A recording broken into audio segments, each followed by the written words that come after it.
Well, thank you very much. It's lovely to see you all. It's just so nice just sort of putting together all these people that we've met over the last few months and having you all in the same room. And as Brian was saying, you know, this is an opportunity for everyone just to have a chat. You know, we don't want it to be a hierarchical thing. This isn't, you know, academics and clinicians giving you, you know, an education session on delirium. It's all just about us learning from each other. You know, I've learned so much from all of you in the last few months, and you all know who you are. And, you know, if we can share that information with each other, I think we can improve things for how we deal with delirium in the local region. So this is obviously what my talk's going to be about today. It's a bit of a personal story. You're not allowed to ask any questions, apparently. I don't mind. You can ask me questions as you go. No, we're not allowed. Sorry. Right, okay. We'll save that for the Q&A, okay? But anyway, for those who don't know me, I do know most of you, but my name's Ahmad Khundakar. I'm a lecturer, senior lecturer at Teesside University. What I'm going to talk today, though, about is, as I was saying, a more kind of personal story into why I got into looking at delirium. So, I've spent many years as a researcher.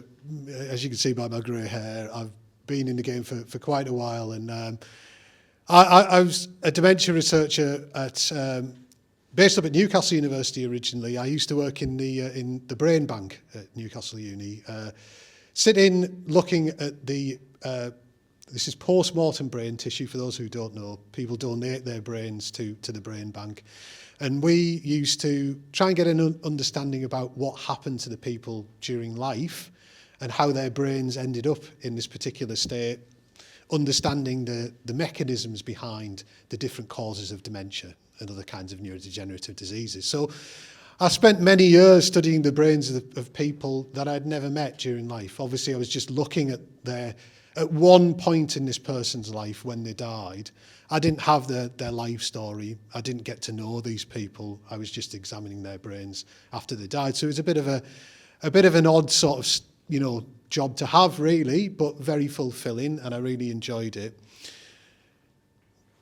Brownie points if you can guess what this is. This is the pathology that you get when you look down a microscope associated with the different kinds of dementia-causing illnesses. So this on the left-hand side, for example, these are our amyloid plaques.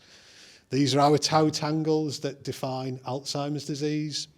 These here are what we call Lewy bodies that you get in Parkinson's disease, that you get in dementia with Lewy bodies. If you look down a microscope for a person's brain who's been stained with these particular proteins, you'll see loads of them everywhere in the brains of people with Parkinson's disease and dementia with Lewy bodies. This here on the left-hand side, this is the damage that you get to the white matter in vascular dementia. But this is the kind of job that I did on a day-to-day basis. I used to teach on dementia, still do teach on dementia, and I used to teach a little bit on delirium as well. But as I've said in this slide here, I didn't really understand what delirium was, if I'm honest. There's only so much that you can kind of provide in lectures, you know, and not having the kind of experience of delirium, I didn't truly understand what it was really about. But I did my best. But this all changed. My life changed quite significantly. This started around 2014 when my mum started developing the first signs of Parkinson's disease. So as things started coming full circle for me, I experienced delirium firsthand. So to me, then, it wasn't just a science, it became my lived experience. Just a little bit on delirium. You'll get a little bit more from Krish, no doubt, and Anna. But delirium, there's a lot of kind of non-PC words and negative connotations, I think, to a lot of these kind of terms. But delirium comes from the Latin term delirare, meaning to rave or to go crazy. But it's defined as an acute, fluctuating disturbance in attention and cognition, the key symptoms of which disorientation, confusion about time, place, people, attention issues, difficulty focusing or maintaining concentration, perceptual changes, things like hallucinations, delusions can come with it as well. But this gives an idea, oops, a daisy, let's go back. This gives an idea about, the complicated nature of delirium, how many things that come with it. It's not just about these kind of things, psychosis, agitation, mental disorders, mental health. There's so many things that come under this bracket. Why is it important? It's important because it's often reversible with the correct kind of treatment. That might be pharmacological, it might be non-pharmacological, but also it's very frequently misdiagnosed and overlooked. It's been recognised a long time, so way back in Hippocrates, it's a Greek kind of era. They move the face, hunt, they move the face, hunt in empty air, pluck, nap at their bedclothes. Oh, the microphone's gone off, sorry. Just closer, should be closer. Is that okay? Is that okay? Magic. Jolly good. You've not missed anything important anyway. But it's frequently misdiagnosed or overlooked. That's, obviously a really important thing, as I was saying. It's been recognised for a long time, way back to, the Greek and Roman eras. So Hippocrates describing it as they move the face, hunt in empty air, pluck, nap from the bedclothes. All of these signs are bad and, in fact, deadly. So recognised a long time ago. Celsus was a Roman philosopher. He said, sick people lose their judgment and talk incoherently. When the violence of the fit is abated, the judgment presently returns. So it's been known about a long time. They recognise the seriousness of it, but unfortunately, the message sometimes seems to get lost. And this really was shown to me when I had my own kind of experience of delirium through my mum. So I'll do a little bit of a timeline of events. It started way back in 2007. This is my wedding here to my wife, who's sitting in the audience. I'm going to embarrass her. This is my immediate family, my brothers and sister. One person you might notice who's not there is my mother. Unfortunately, my mother fell on the day before my wedding and ended up in a hospital we were married in the sunny southeast of Ireland. My wife's Irish. Martina, I should say. She's here. But she ended up in a hospital 40 miles away from where we were married. So we missed all of the first dance and all that kind of stuff. We had to go over to the hospital in Waterford, and we had all the old ladies on the ward. Ooh! Martina came in a dress, and my mum got the dress my mum up as well. So, obviously she was very disappointed to miss the wedding. It wasn't a pleasant experience for her. But it was really the first sign that something wasn't quite right, this fall that she had. She obviously fractured a hip, and she had some episodes around that kind of time. She had a pulmonary embolism after breaking a hip.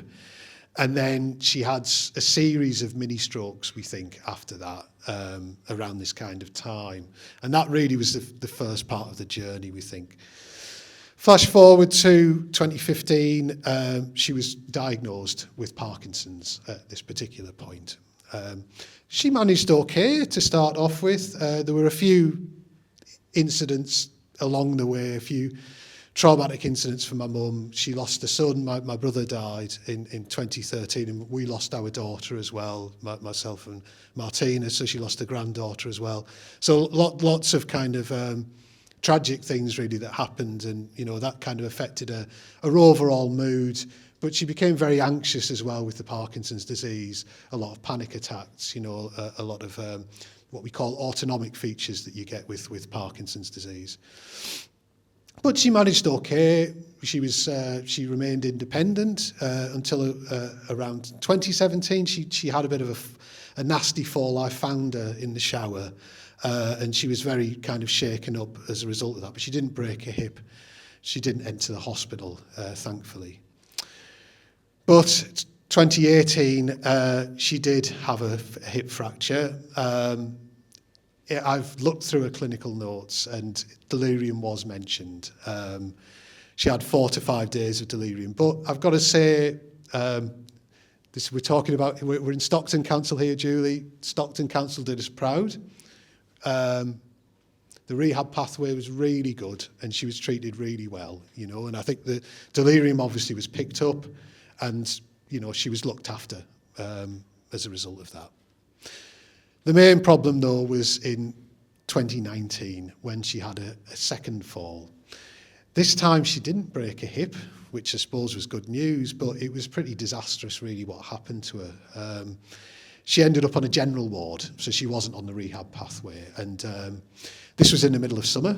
It was very hot on the ward. My mum was very agitated. She became quite aggressive. She was shouting lots. She was on a general ward, obviously. And because she was bothering the other patients, as the nurse put it at the time, they moved her to a side room. As a result of that, she became really malnourished. She became very, very dehydrated. And we were visiting her on a daily basis, and we just noticed the food that had been left. We noticed the drinks that had been left. Unfortunately, there wasn't any kind of blame attached to anyone involved. It was more a case of that people just didn't have the time to kind of sit with my mum and make sure that she was eating correctly and getting the right kind of fluids. And obviously that exacerbated the delirium more. She experienced, as I said, she experienced what we think was the hyperdelirium when she was having this quite sort of, agitated, confused kind of phase. So unfortunately, she was given an antipsychotic as well at the time. My mum had Parkinson's disease, as I was saying, and we weren't informed of this as, the immediate kind of family that went in to go and visit her. They contacted a relative who wasn't local and unfortunately wasn't kind of in the loop to what was going on with my mum. So that had a disastrous effect on her.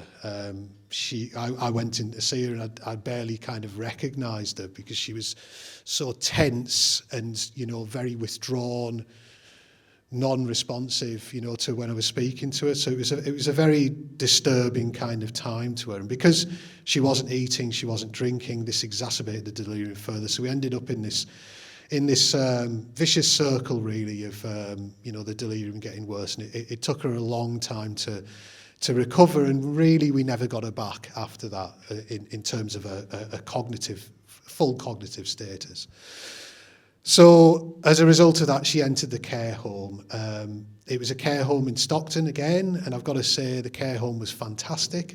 It's one of the reasons that I wanted to work so much with care homes.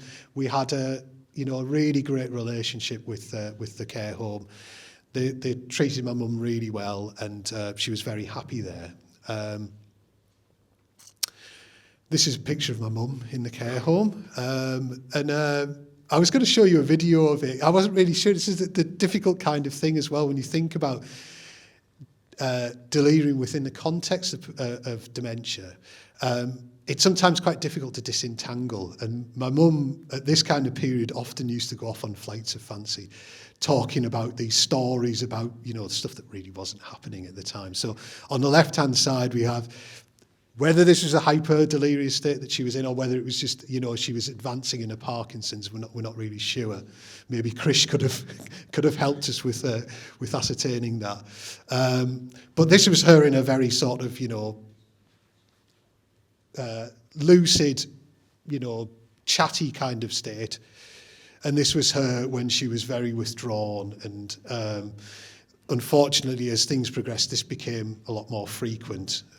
She became very withdrawn, quite depressed, for a situation that she was in.